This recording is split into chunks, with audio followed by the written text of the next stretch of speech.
Hello, everyone. Welcome to the course on Introduction to Lidar Annotation. My name is Nitish Gupta, and this course is offered by Humans in the Loop. This course will give you a solid basic and foundational understanding of one of the most advanced mapping techniques used in various fields such as self-driving cars, city planning and building, real estate industry, and so on. We are talking about LiDAR technology, which has barely scratched the surface in terms of various applications it can be used in.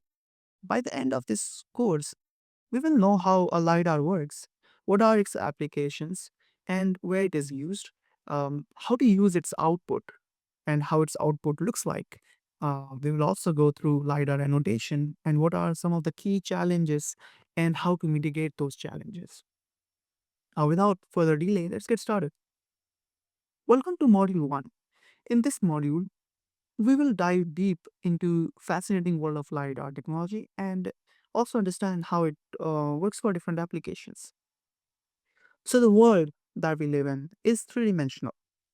This means that every object has a height, a width, and a length as their physical characteristics, right? And for that reason, we are able to understand the distance between objects in the scene easily. For example, we know that an object that is large in size but is kept far away will appear smaller in size. The images that we capture through our cameras, phone cameras or DSLRs, however, are two-dimensional. We only see their length and height. The depth information or the width information is lost. This essentially means that we have lost some valuable information in trying to perceive our 3D world through 2D images. Thus, in our 3D world, every object has a width, a height, and a depth. So x, y, and z coordinate. In a 2D image, however, we can only see a width and a height, so x and y, thus resulting in flattening of a scene, right?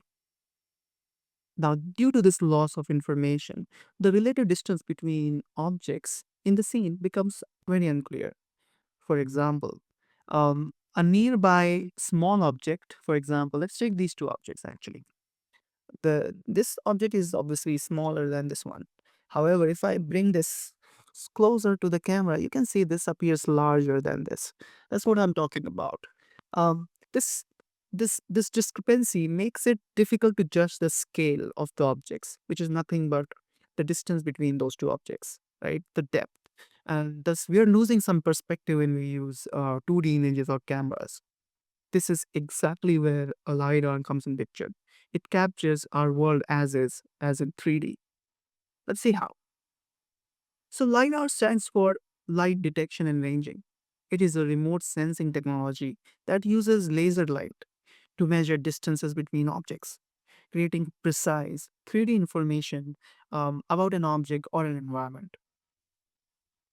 To understand better, let's take an example from our own nature.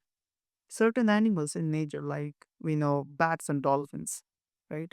They navigate around their environment or find prey around them by emitting sound waves in the environment, and then these sound waves are received back by them to estimate how far the obstacle or the prey might be, right, from them.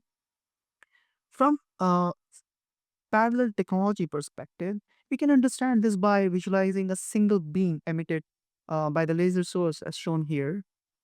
Now, this beam is typically a laser beam that belongs to infrared spectrum. After emission, this beam travels at a speed of light and reflects off an object in its path.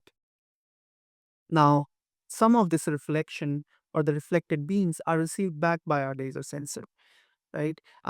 Given this, the speed of travel, which is speed of light, and also the time it took for the sensor to send and receive the beams back, we can easily compute the distance this beam has traveled to reflect from that object. That's how a single beam sensor works, right? And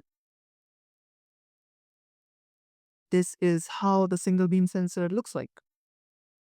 Now, keep this sensor image in mind as we will use this for more practical LiDAR understanding. So, using LiDARs, we can create a detailed mapping of a single object to entire cities filled with many different objects.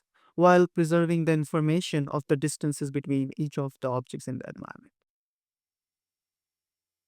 So to recap, in this session, we learned the difference between 2D and 3D data formats. We also covered the basics of LiDAR and how they operate at a very fundamental level. In the next session of this module, we will understand how the different types of LiDARs and how they scan our environment to capture the depth. See you then. Thank you.